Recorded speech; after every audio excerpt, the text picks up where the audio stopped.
you go. Let me go around.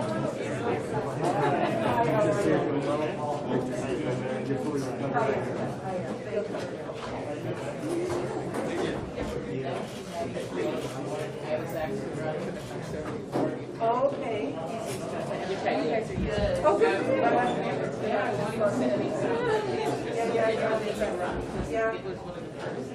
Yeah. You know, when I think somebody to put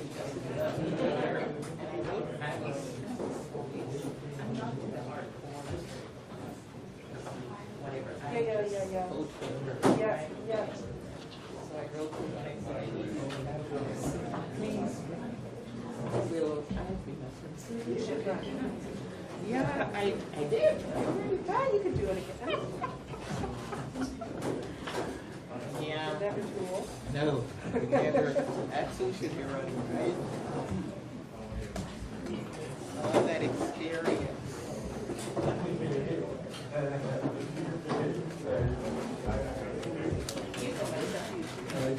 Just better today. Oh, really? I know my reputation. Oh, you know my reputation.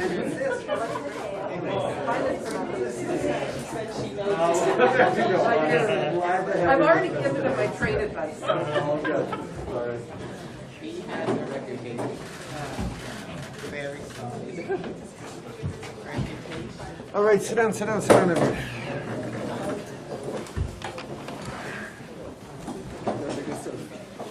Kirsty, you want to kick us off? Sure. Good morning, everyone. My name is Kirsty Duncan. I'm a member of Parliament here in Etobicoke North. Prime Minister, Parliamentary Secretaries Chang and Dama, Mr. Ujiri, community leaders, community members, thank you for being here today to have this important conversation. It's going to take all of us coming together, all levels of government, community, police, schools, all of us, to tackle gun violence. I have the privilege of serving this caring community, and we have been hit hard by gun violence. It's devastating to hold grieving parents in your arms. It is heart-wrenching to go to their children's funerals and be there in the weeks, months, and years to come. Banning military assault-style firearms and strengthening gun control to keep firearms out of the wrong hands are important steps, but there is more work to do. I hear it from our community. They want stronger, quicker action. And Prime Minister, everyone knows how caring and how you listen, and we thank you for coming here to listen, and we're grateful for the ideas that you will share today. And with that, Prime Minister, I will hand it over to you. Thank you, Kirsty, my friend. What a pleasure to be here to chat with you all, but it's such a pleasure to be here in Etobicoke North. Kirsty and I were elected on the same day many, many years ago, and have sat beside each other in the early years, and I have to say, we've had far, far too many conversations about heartbreak in your riding, in Toronto, from gun violence impacting communities, impacting families, turning everything upside down in so many ways anytime a parent needs to show up at a child's funeral. Your steady leadership, your voice within caucus, and your connection with community has been an essential part of making sure that we've gotten this right and we've kept pushing in the right way. So thank you for your continued leadership, dear friend. It's so good as well to be here with Masai, whose leadership in so many ways, on and off the court, has been really extraordinary to watch over these past years. To which you have invested yourself, not just in this unbelievable team that has rallied together all of Canada, but in connecting with Canadians and empowering young people and inspiring them not just through sport but through community leadership and development is exactly what one hopes of coaches, teachers, inspiring figures. And it is just such a pleasure to be here with you today, my friend. And all of you, thank you. You are here today because you have been engaged in varied ways in community, in leadership, in listening, in helping people through unnecessary heartbreak, but also focusing on how we can heal and how we can fix things going forward. And I see many voices and many faces around here who we've been able to work with over the past years as this government has pushed forward on a range of measures. There's always more to do to fight gun violence, to reduce its impact. But we've done a lot of big things as a government, a lot of it inspired by conversations with you and folks like you right across the country.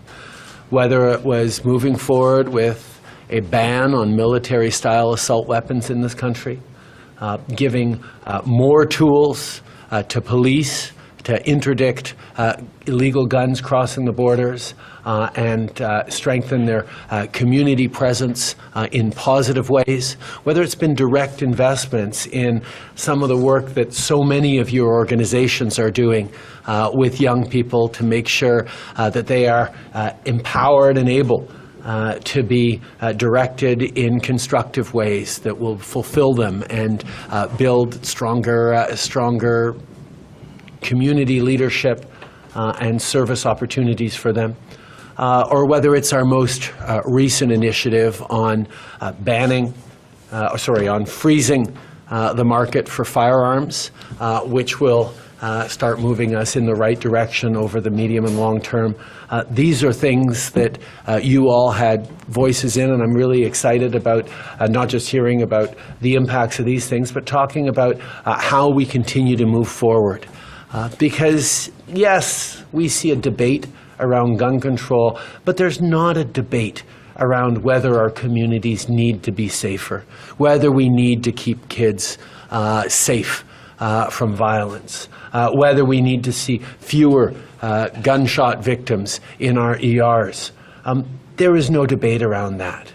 There are lots of important conversations about how to best do that, but as we know, there is no one magic way of doing it.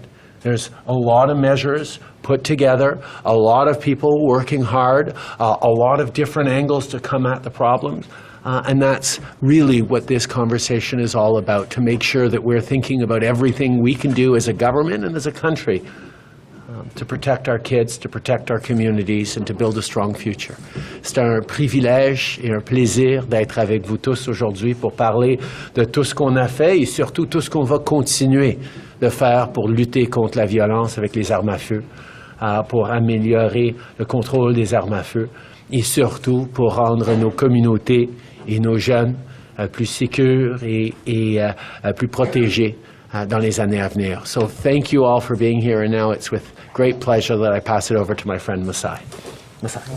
Thank you, Your Excellency, and it's such a honor to be here, Honorable Christie. Thank you for your kind words, and I think we all know exactly why we're here, and it was, I think, very important for me that the community is heard and people say exactly, like some of the things that they feel is leading to these issues. So I won't speak too long. I just want to say thank you to the Prime Minister for giving us this audience. As a friend, I want to say thank you because every time I've called on you with some of these things, like you really stepped forward in the issues, and we always try our best, like to serve the community as good as we can. So gun violence, we we know that this is not just an issue for marginalized communities, and we know some of these issues that are rising. We see in our neighboring country, and we see it here. We're hoping that we can get this under control in our own dear country. Mental wellness, whether it's a lack of education, whether whatever the issues are, domestic violence, all these things that are causing, we have to be in front of them. And this is what I want from this community here, is to say these issues. Let's be brief as brief as we can. We have few people that want to speak here today and want to say their minds. And the Prime Minister is here to listen to what you have to say. Let's express our solutions, and then it's key that we talk about next steps, because sometimes we come into this environment and we do all the talking, and the last couple of things I know I've done with the Prime Minister, we brought next steps and we went and got them done, and that's why I'm confident that, we talk about these things, and we as community leaders, we don't go back and retrieve, I think we come back together and really, really see the importance of what we want to do here to help our communities and help the country, because we have victims in here. We have victims. We have people that kids were killed because of gun violence. So thank you for coming out and representing your communities, and bless you. Let's have a good conversation. Thank you, Masai. So we're going to thank our friends from the media.